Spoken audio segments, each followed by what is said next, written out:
aga. Mayong aga liwat sa inyo tanan. I hope na excited kamo sa siningabulan, September. Okay? So, nakabati na kamo sang Christmas song. Lapit na lang ang Christmas, no? Kay Vermont na subong. So, sa aton nga pagsugod, miyara kita nga tema naman subong nga bag-o about evangelism. So, may mangkot ako sa inyo subong adlaw. Who do you want to go with you in doing God's command? Para sa inyo, kung maghimo sang mando sang Dios, sino-ya gusto niyo updon sa pagsunod sa mga mando sang aton nga Ginoo? Siguro may ara sang iba naghandom nga baw tani upod ko si crush, upod ko asawa ko, upod ko bana ko, mayo tani nga upod ko gid ang akon nga pamilya sa paghimo sang mando sang aton nga Ginoo. Now ang aton nga theme subong nga bulan sang September amo ang provision for the commission. Ang Ginoo maga-provide kung ano to ang mando iya sa aton, siya magasuporta sa aton sa paghimo sini. Basahon taliwat ang aton nga text diri sa may Matthew 28 verse 18 pakadto sa may verse number 20 para maintindihan tagid ang mando sa aton nga Dios. Okay? Ako na lang magabasa. Matthew 28 verses 18 through 20. The Bible says, Jesus came and spake unto them, saying, All power is given unto me in heaven and in earth. Now remember, ang ini nga time si Jesus na banhaw na ini, kag manugkayab na siya sa ibabaw, kag ibilin niya na ang iya nga trabaho sa 12 niya kadisipulo, kag tanan nga mga apostoles and witnesses diri sa kalibutan. Naghambal siya nga tanan nga otoridad ginhatag sa akon sa langit kag sa kalibutan. So ini nga paghambal daw hambal ini sang isa ka makagagahom nga hari. And then ang mando siya dayon. Sila nga, go ye therefore and teach all nations. Sila nga maglakat kamo kag tudloan niyo ang tanan nga mga nasyon. So manotice ninyo dire nga ang Dios wala sa may ginapili nga nasyon. Hindi lang ni Israel, hindi lang ni Pilipinas, sila nga teach all nations. And then he said, baptizing them in the name of the Father, Son, and of the Holy Ghost. Ano ba lang meaning sang baptism? Magbaptize ikaw sa isa ka tawo, it means nag-decide na ng tawo magbaton kay Jesus Christ nga iya nga Lord and Savior, and then nag-decide man siya nga magsunod ang iya kabuhi bilang master niya. Amo ning meaning sang baptism. I-baptize mo sila nga maging sumulunod sang aton Ginoo sa ngalan sang Amay, sang Anak kag sang Balaan nga Espiritu. In verse number 20, hambal niya, tudluan ninyo sila to observe all things. Sundon nila tanan ang ginamando ko, whatsoever I have commanded you, and lo, I am with you always, even unto the end of the world. Siling sang Ginoo, kung himuon nyo ini, updan ko kamo hasta sa walay katubtuban. Hindi ko kamo pagpabayan. Nausubong, ang mensahe naton, provision of God's presence. Ang paghimuno sang Dios sang iya nga presensya sa aton kung magtuman kita sang iya nga mga ginasugo sa aton. So, why do we need God's presence sa aton nga evangelism? Nga kinanglanta presensya sang Dios sa pagdaog sang kalag, sa pagtuman sang mando sang Dios. Amo ini ang part 1 sang aton nga series, Provision for the Commission. Now, number 1, may duwa ako diri ka punto, kung nga kinanglanta ang presensya sang Dios sa paghimo sang iya nga mando sa aton. Number 1, because it's an important work. Ang ginapahimo sang Dios sa mga naluwas sa aton tanan, importante ini nga trabaho. Kumbaga, amo ini ang top priority sang Dios nga dapat naton tumanon. Ang iya Great Commission. Importante ini nga trabaho. Lantawan niyo bala sa may Mark chapter 8. Nga naging importante ini nga trabaho. Verse number 36, the Bible says, "For what shall it profit a man if he shall gain the whole world and lose his own soul?" Ano man kuno ang maginansya sang taho, maangkon niya ang bilog nga kalibutan, pero mawala niya ang iya kaugalingon nga kalag.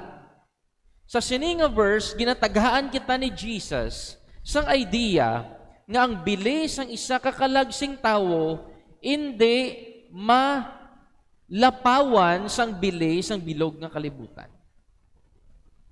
So, but silingon, ini nga trabaho mas importante pa sa aton nga trabaho adlaw-adlaw nga tanan.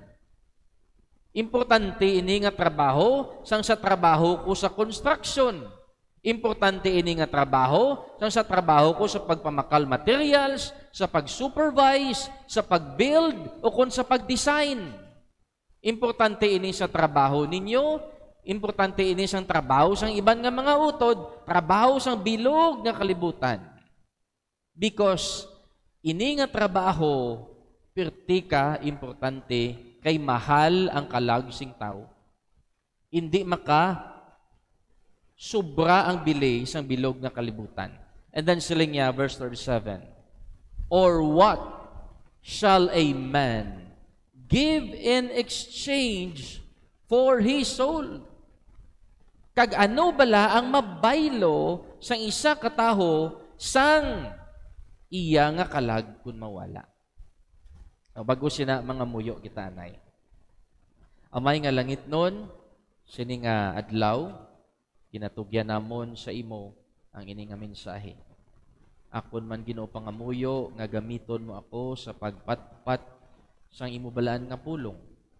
And Lord, kabay pa nga tagaan mo kami sang understanding nga ang imo Ginoo mensahe hapos Ginoo namon mabaton kag ma-apply man namon dayon sa amon nga kabuhi. Lord, tinluoy ang amon nga mga tagipusoon, amon nga mga pangunahuna, tanan nga mga nagasagabal sa amon Ginoo nga kabuhi para mahapos Ginoo namon maintindihan ang imo nga pulong. And Lord, patawara kami sa amon madamo nga sala, shortcoming, para maging worthy kami Ginoo sa pagbaton sang blessing sang imo nga pulong. And Lord, amuning amon pangamuyo, pakamayoon mo ini, in Jesus' name, Amen. Now, diri naton makita nga ang bili sang isa kakalag sing taho sobra pa sang bili sang bilog nga kalibutan. O din kita bala naga-star kundi diri sa kalibutan, tanan naton nga kwarta, tanan naton nga trabaho, tanan naton nga mga gamit, tanan naton nga mga propiedad, ari diri sini nga kalibutan. Kag siling ni Jesus, hindi ina makabalor, makasubra sang bili sang isa kabilog kalag sang taho. So muni ginahambal sang Ginoo naton nga ini nga trabaho importante ini katama nga trabaho and top priority ini sang aton nga Ginoo. Sang nagliligad nga bulan sang August, kung hindi ako magsala, nag-message si Brother Nonoy sa akon nga may kilala sila nga friend dito sa may uton nga kuno ginhiwitan. Ang naghiwit, amo ang taga-Sikihor, ti baskog-baskog guro ng gahom nila. Ti siling nila kay Brad Nonoy, may kilala ka nga, ano tong term to, manogbulong, o kung ma-pray over or matabog sang panulay. Ti ginrefer man ko ni Brad Nonoy, siling ko tapos gini. Pero siling ko pwede sa dason lang nga adlaw. Pero silang ni Brad Noy, Pastor, karon gid kuno sa gabi kay hiling nga gawon. Sa ina nga adlaw kakapoy nga daan, 4 ka bilog nga site ang ginakadtuan ko. And mag-abot ko dakon ka isa sa church lot, kapoy na katama. And then sa gabi nga na makadto pagidto kag mapangamuyo o kun ano tong himuon. Pero sa malipot nga istorya kay hiling nga gawon, nagsugot. So ginhimo, nagupod to ang team magnifier na nyapon kami anay, no? Kay basi kon magkadto kami to nga wala unod amon tiyan, kay basi do wala sang pwersa. Ti nanyapon kami pag abot digto sa may uton, nagistorya-istorya, and then pag istorya, amo to ginsulod ang pulong sa Ginoo, kagin soul winning. Sa malipot nga istorya, nagbaton sa Ginoo ining tawo nga nga iyang ngalan si JR. Ang iya nga masakit daw hindi mabalaan, guwa sulod siya sa ospital. O samtang nag-soul winning ako, ara si Brother Alvin, ara man si Brad Nunoy, nagatindog. And then si Brad Nunoy, do na-notice ko, do gaaliwasasa. Gali, hindi siya kagwanta, nga hindi siya ka-share sang pulong sang Dios. And then gulpi siya nagambal, sila niya, naagyan ko mana ang imo ginaagyan. Direkta ka sa Ginoo, pangayo ka bulig saya, istoryaha sa pangamuyo ikaw. Kay ako sang una, amuman ko na. Hindi ko katulog, kadamo sang ginapaminsar ko, gamasakit ko, kagdo hindi ko kabalo sang akon ginabatsyag. Pero kung magpanawag ikaw sa Ginoo, buligan niya ikaw sina. Tigahipos-hipos lang ko siling ko, amo niya ang tawo nga tudtuod nga naluwas. Nga aman, for example, amo ni Abi, kung ikaw, Abi, may masakit nga cancer, kag nadiskubrihan mo ang bulong sa imo nga masakit nga cancer, kag nag-ayo ikaw, ang pamangkot, hindi mo bala pag-isugid ang nadiskubrihan mo nga nag-ayo sang imo nga masakit? Sugid mo kung hindi ikaw kapugong nga hindi mo isugid, i-share ang imo nga nabaton. Siling ko, amo ni ang tudtuod nga taho nga naluwas. Kay kung naintindihan naton ang gospel, kung naintindihan naton nga si Jesus nagkarisa nga kalibutan, napatay, ginluwas siya kita para hindi kita magkadto sa impyerno. Na hindi naton pag-isugid sa mga taho nga kilala ta kag palangga ta. Butsalingon, kung ang tao lamang nga wala nagasugid sang maayo nga balita, base ina nga tao wala nakahangop sang maayo nga balita. Di bala? Galod pa. Isugid ta ginaya. Sale gani sa SM, pagkita ta, uy, sale sa SM, i-chismis ta dayon sa aton nga mga miga kag migo. Di bala? Sa mga driver, masugata niya LTO, bawo manawag na siya dayon. May LTO, hindi magkadto to. Manugid na siya dayon. How much more? Sang greatest cure sa aton nga balatian, nga among kamatayon. Isugid ta ginaya, kung aton lang gidman, nahibaluan. Di bala, mga utod ko? Hindi ta ginaya mapunggan aton kaugalingon, manugid gid ta na iya, kay kabalo kita importante ini katama nga mahibaluan sang taho.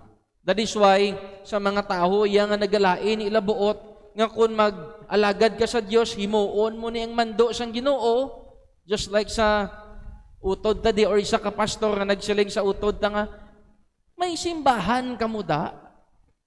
Sino na nagsugo sa inyo nga magsimbahan kamo sa tupad namon? Or sino na nagpadala sa pastor nyo? May amo pa na, mangkuton mo pa na, malain balabuot mo nga may nagatuman sa mando sang Dios? Hindi ka pa na nga may kabulig ikaw, himo sang hilikoton sang Ginoo, mamangkot ka pa imo ya, sino nagsugo sa inyo nga himo kamo sini or magtukod kamo simbahan? Ano abi sa bata? Matthew 28. Kadugay na ta, ginsugo sang Dios, mahulat pataya sugoon sang tawo. Sundon ta na yang aton nga Ginoo. Nantawan niyo bala diri.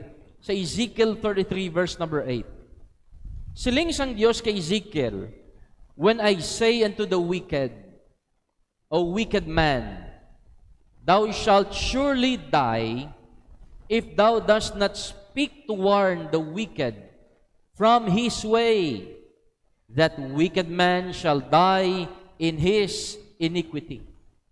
Siling sang pulong sa Ginoo, kung ikaw wala nanugid sa isa ka tawo, ngang iya ginahimo sala, kag inang malaot nga tawo mapatay sa iya nga sala, kag wala mo ginsugid, siling sang Dios, ang iya nga dugo isukton ko sa imo nga mga kamot.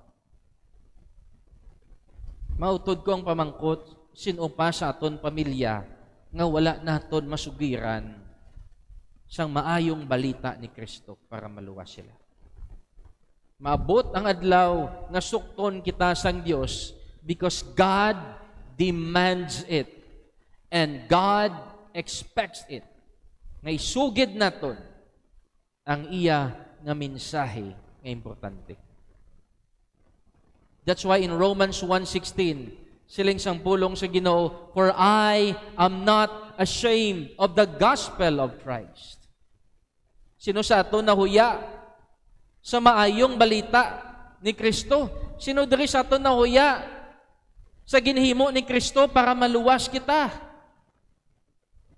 Siling niya, "Wala akong mahuya, for it is the power of God unto salvation to everyone that believeth." Nga mahuya kita kay diri kita nakaintindi. Nga mahuya kita or ikahuya naton kay amo ini ang nagluwas sa aton nga mga kalag. Amo ini naghatag sa aton paglaom kag nagbag-o sa aton nga kabuhi. It is the power of God unto salvation. So ang pamangkot subong mga utod ko, sino masugid sa mga tao nga wala pa yan nakaintindi? Sa inyo, abi, sino ang gamiton or pinakamaayo nga gamiton sang Dios nga magrepresentar sang iya nga ngalan sa mga tao nga wala pa ya nakaangkon kaluwasan? Sino abi? Sino abi gamiton sang Dios nga magsugid sa imong nga pamilya? Si pastor lang? Si Brad lang to, kay sagad to siya magwali, sagad to siya sa Bible? Hindi pwede ikaw? Hindi pwede kita tanan? Di ba lang mas madasig kung kita tanan naga-spread out sang maayo nga balita? Di ba lang do may mga Pilipino, do may kinaiyaman nga pagkamarites? Why not gamito naton ang maayo nga balita nga ipalapnag naton sa mga tao nga kilala naton? Kita gidya ang gamiton sang Dios nga magsugid sa maayo nga balita sa iban. 2 Corinthians 5:20, siling sang Bible, "Now then, we are ambassadors of Christ." God's representative na kita. As though God did beseech you by us.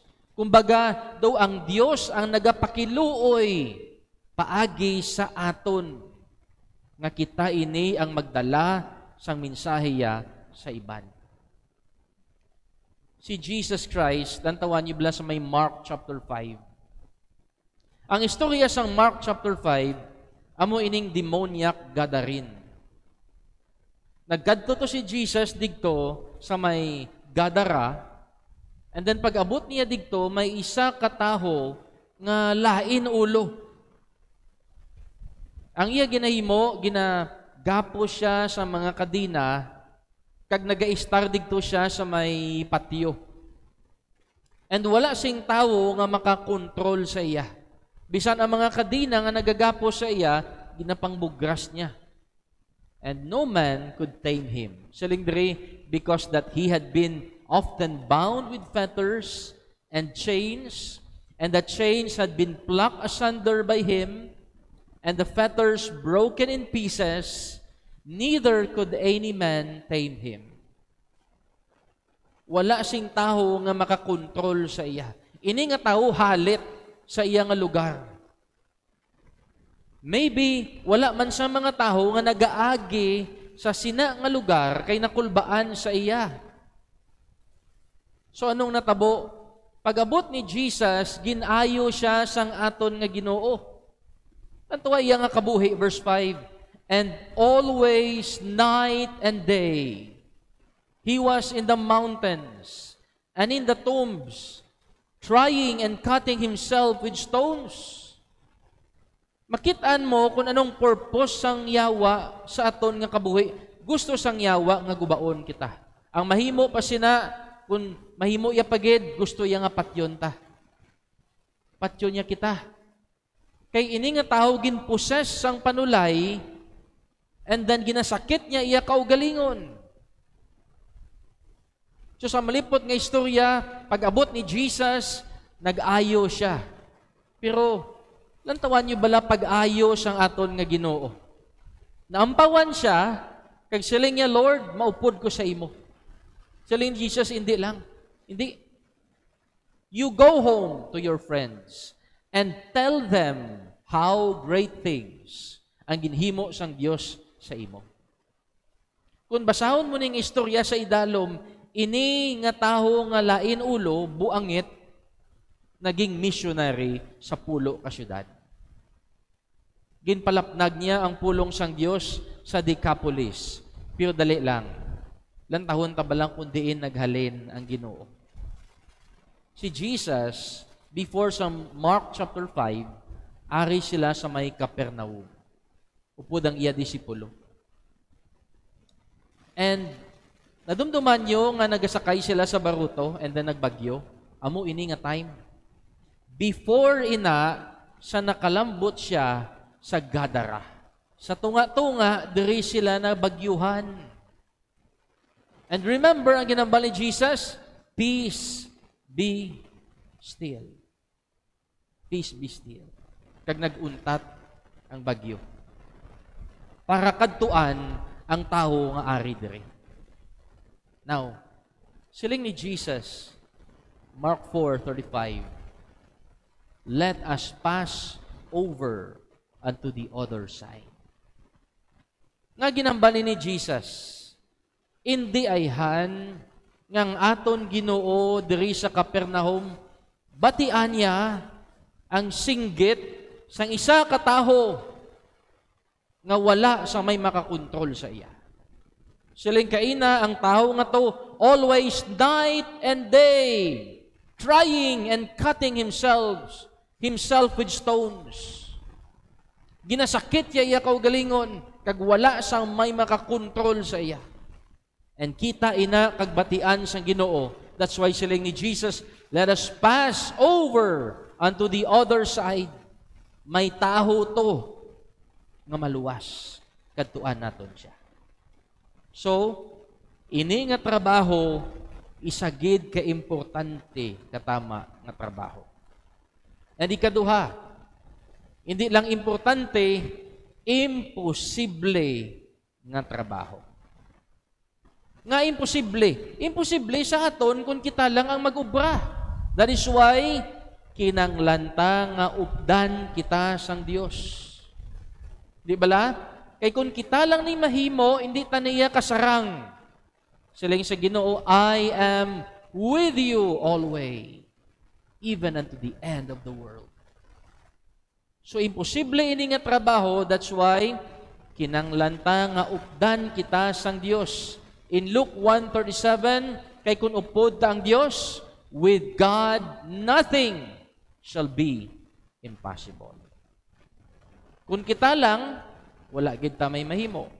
Kung upod ta ang Dios, wala sang imposible, kung upod ta ang Ginoo. Nantawa bala si Moses, Exodus 33.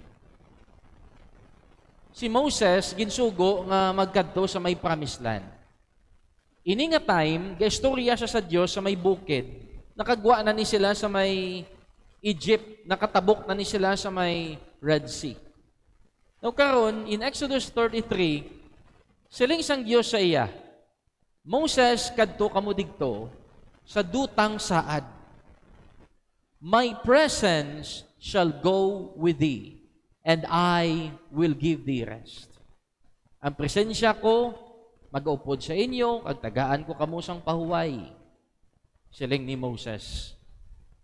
And he said unto him, Lord, if thy presence go not with me, carry us not up thence.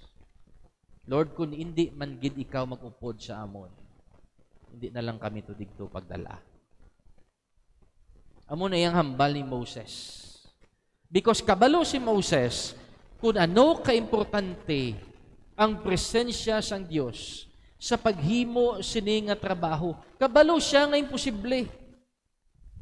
Sino bala makasarang magbuka sang dagat sa Red Sea? Sino bala makasarang magbubo sang 10 plagues sa Egypt? Sa paglakat day Moses, lantawa ang natabo. Kung gabi, may ara sang pillar of fire nga naga iwag sa ila. Kaysa disyerto, kung gabi, tugnaw-tugnaw. Amo na nagahatag sa ila sang init. Amo man na nagahatag sa ila sang kasanag. Amo man na ang nagatoy-toy sa ila kung diin sila makadto. Kung aga, ini nga kalayo, nagahimo pillar of cloud. Nagapandong sa ila, na hindi sila mainitan, kaya hindi sila magkalamatay. Di sinuo na makahimo sang amo sina.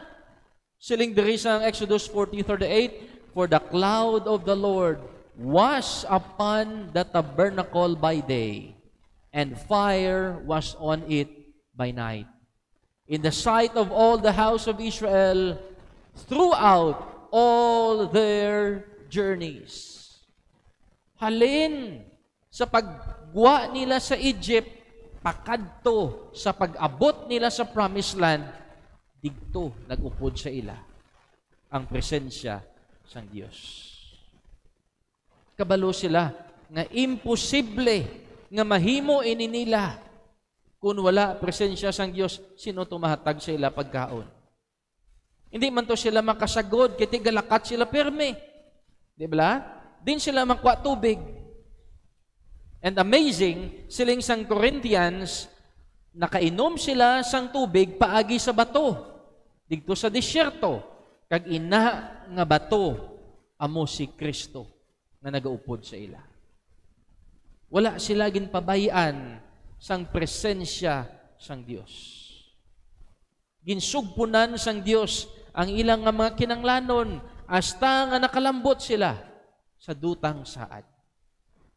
Si Paul and Silas nagtuman sang mando ni Kristo. Nagpalapnag sang maayo nga balita. Sa ilang nga pagtuman sa Ginoo, in Acts chapter 16, gindakop sila kag ginpriso. In verse number 22, sila nga diri, the multitude rose up together against them, and the magistrates rent off their clothes and commanded to beat them. Sino diri sa inyo kaagi ng kastigo? Ginkastigo bangod kay may ginhimo nga malain. Sila ya, ginkastigo bangod kay nagsunod sila sa Ginoo. Ginkastigo sila sa mga tao, ginbakol sila, kaginpriso. And when they had laid many stripes upon them, they cast them into prison, charging the jailer to keep them safely. Ginbantayan sila, sining jailer. Anong natabo? Sa sinanggabi nga na, Paul and Silas prayed and sang praises unto God. And the prisoners heard them. Imagine na bala, ginkastigo kamo, ginbakol pagid kamo sa sulod sang prisuhan, kag ginpriso.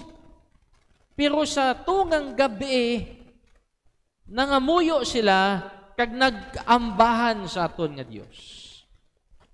Makuha ta na bala, nga magpangalipay, kung amo ni ginhimo sa aton. Pero si Paul and Silas, may kalipay sa ila tagipusoon. Bisan amuni ang natabo sa ila. the presence of God. The fruit of the Spirit is joy.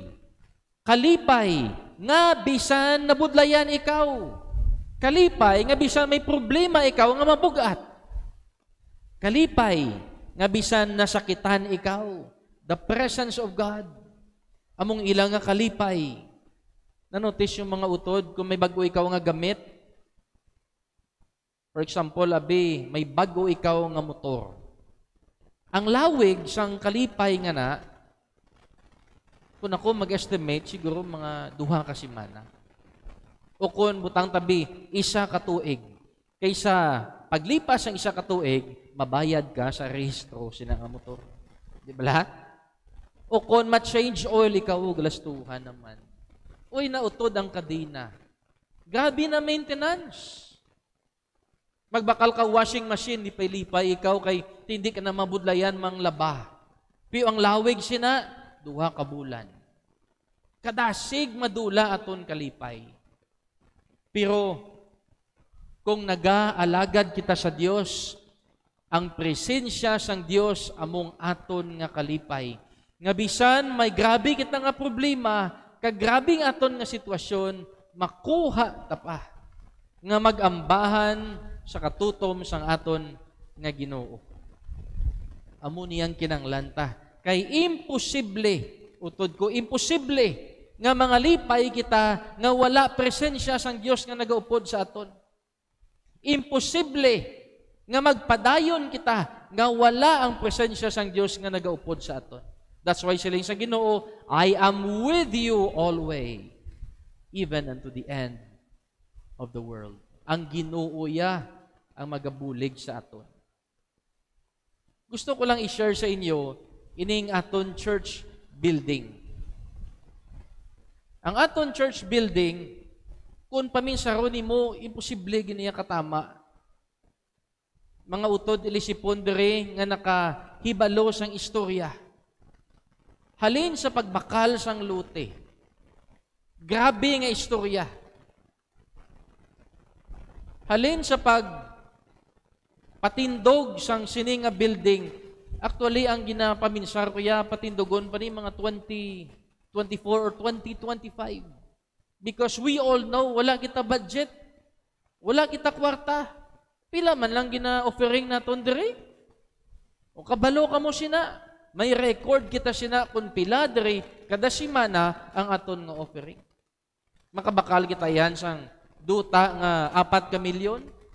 Makapasugod kita bala sang mga materials para patindugon ang aton nga simbahan sa aton nga kwarta. Wala. Imposible giniya katama. Hasta sa ginapangamuyo ta nga Lord, tani, tagaan mo kami nga may connection kami sa more, may kuryente ang amon nga lute. Ti ginhatag man sa Ginoo. Lord, tani, sa pagsugod, may bisan atop lang. O ginhatag man sa Ginoo, may atop. Lord, tani, may kisami ang atop. O may kisami naman ang atop. Lord, tani, may flooring. O may flooring na. Lord, tani, may tiles. Ara na ang tiles. Lord, tani, may suga. Tiara ang suga. Kung lang tawon mo utod ko, imposible giniya katama. Kag kun hindi niiya sang Dios, di man niya himun-an sang aton nga Ginoo. Kung wala, kag hindi naton upod ang Dios, paano ni matigayon, mga utod nakon? Pero bangod kay hilikoton ini sang Dios, trabaho ini sang Dios, kabalo ang Dios, nga kun ano diring himuon naton. Amo ini ang magaduso sang maayong balita ni Kristo. Gaplano kita nga pila ka adlaw hindi lang amo ni kundi may mga eskwelahan sa mga kabataan. May mga kauturan kita nga i-trainingon dira sa mga music. Tudluan kung paano magsugid sa mga pulong sang Dios kag kaluwasan. And ang aton Ginoo kabalugid sang aton nga mga kinanglanon. Wala iya lang ginahatag ang mga material nga bagay, kundi ginaupdan jagid sang iya nga presensya. Siling sampulong sa Ginoo in Psalms 37 verse 4, delight thyself also in the Lord. and He shall give thee the desires of thine heart. Kung ang aton nga kabuhi, ang kalipay naton mismo ang Ginoo, ihatagya ang handom sang aton nga mga tagipusoon. Actually, mga utod ko, makadto ko sa site, wala ko yagana ko sa amon nga projects. Mag-abot ko to, mahatag materials, ma-supervise, lakat na diyon sa ilo naman sa piyak. Pero dara ko ako nagatiner permi. Bisan makapoy, bisan mainit, bisan grabe ang yabok, bisan galong, because kabalo ako nga sa dira nga ulubrahon, upod kuya ang akon nga Ginoo. Kag-updan niya ako. That's why mga utod, ang aton kalipay, hindi material nga bagay. Dapat ang kalipay ta, amo mismo ang aton nga Ginoo. Kay kung himuon ta na, ihatag niya ang mga handom sang aton nga mga tagipuso. Sila nga verse 5, commit thy way unto the Lord. Ang word nga commit, do parehas na bala nga ikaw patago sang imo nga kwarta sa bangko. For example, may 5 million ikaw, i-deposito mo sa bangko, BPI or BDO, gina-deposito mo nga wala ka nagapang duha-duha, nga basi ibutang ko ni 5 million ko, kag buwas, hindi ko na makuha. Kung gin-deposit mo na sa bangko, kampante ang mind mo, nga kung anytime kuhaon mo ina, makuha mo. Amo ina ang word nga commit. Siling sang Bible, itugyan mo ang imo nga mga plano sa aton nga Ginoo. You trust also in Him, and He shall bring it to pass. Tumano niya ni, himuon niya ni, ang imo ginatugyan sa iya. Hindi na siya madula, secure ini sa kamot sang aton nga Ginoo. In Matthew chapter 19, si Jesus nag-istorya, sini nga istorya. In verse number 24, nag-istorya si Jesus parte sa kaluwasan. And then sila ni Jesus, it is easier for a camel to go through the eye of a needle than for a rich man to enter into the kingdom of God. Sa malipot nga istorya, ang mga disipulo niya natingala sa iya, budlay-budlay man isang kaluwasan, Jesus. Master, kung ang manggaranon, hindi kasulod sa ginharian sang Dios, how much more kami, nga imol kami? And then, namangkot ang iya mga disipulo sa iya. They were exceedingly amazed, saying, who then can be saved? Hey Lord, kung namuni kabudlay sang kaluwasan, sino na lang maluwas? And then siling ni Jesus, with men, this is impossible. Kung kamo ang maluwas sang inyo kaugalingon, imposible sa inyo. Pero, hindi imposible sa Diyos. With God, all things are possible. That is why mga utod ko, kung paminsar kita, nga makaya taluwaso ng aton kaugalingon, imposible. Siling sang Diyos, akuya, ang makasulbar sang inyong kaluwasan. In John 3:16, for God so loved the world.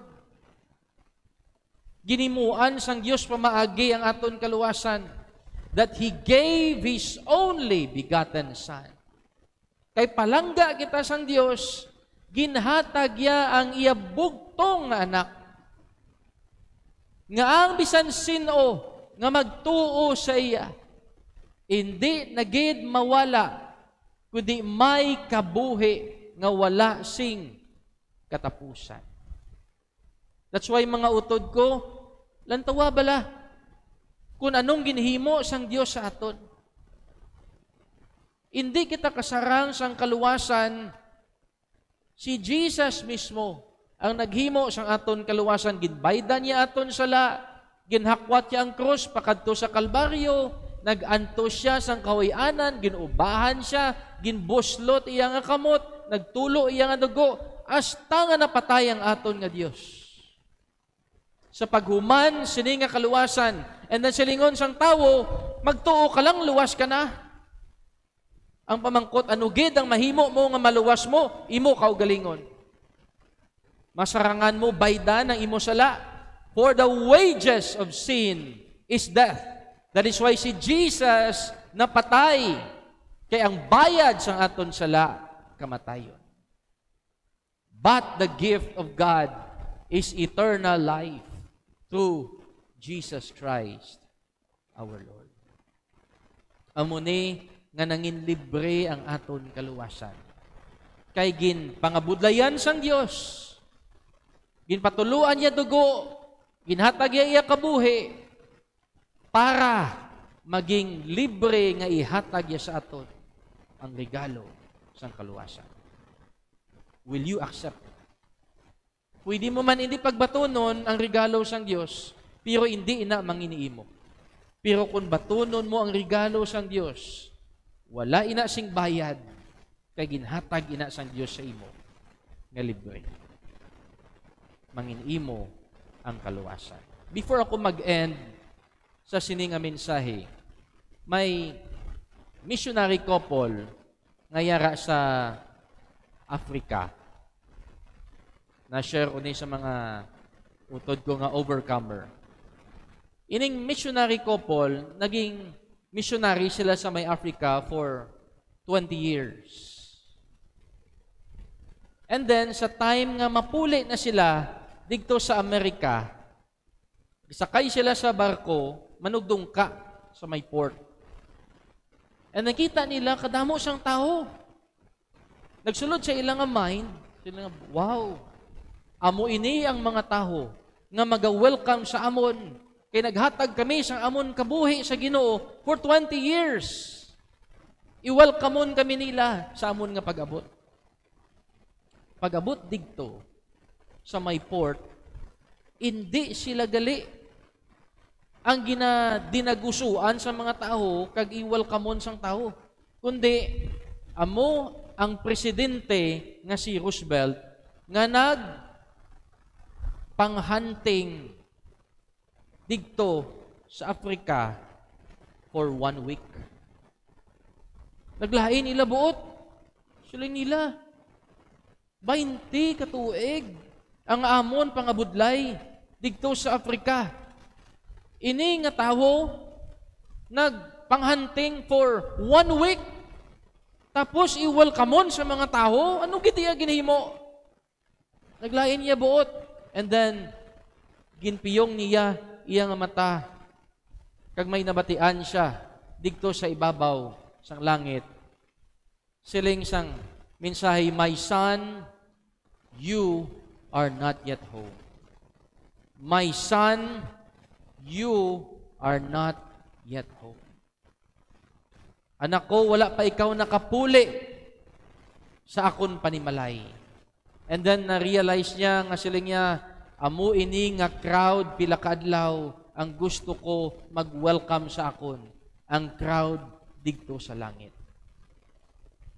You see, mga utod ko, kung nag-evangelize kita, kag nag-expect kita nga palakpakan kita sa kalibutan, dayawon kita sa mga tao, wala sang may mag-appreciate sa imo ginahimo. Ubuson mo man imo nga manggad, ubuson mo man imo nga sweldo sa pagpang-soul winning, pagpangdaog sing kalag. Hindi kita mag-expect nga palakpakan kita sa bisan sino nga taho o kung upod taman nga Kristohano. Ang Ginoo lang among nakakita sila.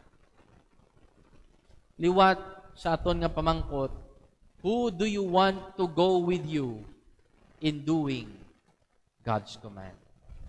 Sino ya gusto mo mag-upod sa imo sa paghimo sang mando sang aton nga Ginoo? In reaching the lost, the great support we have in God is the presence of God Himself. Sa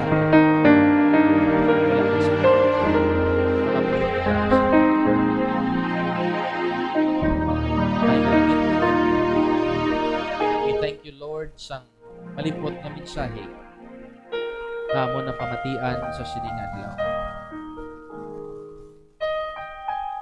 Sa sining ation, Lord, luyag namon maintindihan ang imo nga mando sa amon nga mag-make disciples and mag-evangelize sa mga tao nga wala pa Ginoo nakakilala sa imo. Kamay pa nga seryosohon namon sa amon nga mga kabuhi. Hindi lang Ginoo nga naluwas kami kag maga-enjoy sang benepisyo sang pagiging anak sang Dios. Kuntani, Lord, tanan-tanan nga mga kaanak kanimo may aragid siyang tagipusoon kag burden nga magdala sang mensahe sang kaluwasan sa mga tao Ginoo nga masugata namon adlaw-adlaw. Amo ini Ginoo ang imo nga mando sa amon. Amo ini ginakilala namon nga Great Commission nga kun hindi ni namon Ginoo pag-ubrahon sa amon nga church, ang amon nga church mangin patay nga church. Ang amon nga church hindi makahatag sang kaymayaan sa imong nga ngalan. Ini nga church maging masadya man siguro sa sining nga kalibutan, pero hindi mangin masadya ang langit kay wala kami isang kalag nga ginadala sa imong tigilan. Kagamo ini Ginoong kalipay sa imong nga tagipusoon nga may isa ka kalag nga makaangkon kaluwasan kag ma-record ang iyang ngalan dito sa langit. Lord, we pray itandugon mo ang tagsa ka tagipusoon sa mga kauturan nga yari subong. Kinanglan namon ma-realize nga ini nga trabaho Ginoo perti ka importante nga trabaho. Kay sang una kami, wala man kami nakaangkon kaluwasan. Wala man kami nakaintindi kung paano makaangkon ni relasyon sa imo. Salamat sa mga tao nga nagpaintindi sa amo. Salamat sa mga tao nga nagsakripisyo sa amo. Natani man, Lord, mabaydan na mo ng amon nga utang sa imo. Kami naman ang magsugid sini nga mensahe sa iban. And may we realize na ini nga trabaho, imposible nga trabaho. That is why ikaw nagpangako gid sa amon, na ikaw magaupod sa amon asa sa katapusan. Lord, we pray na i-bless mo ang tagsatagsa nga yari diri subong, nga maging conscious kami sa mga kalag na nagakalawala. Ining amon pangamuyo sa ngalan ni Jesus, amon manluluwas. Amen.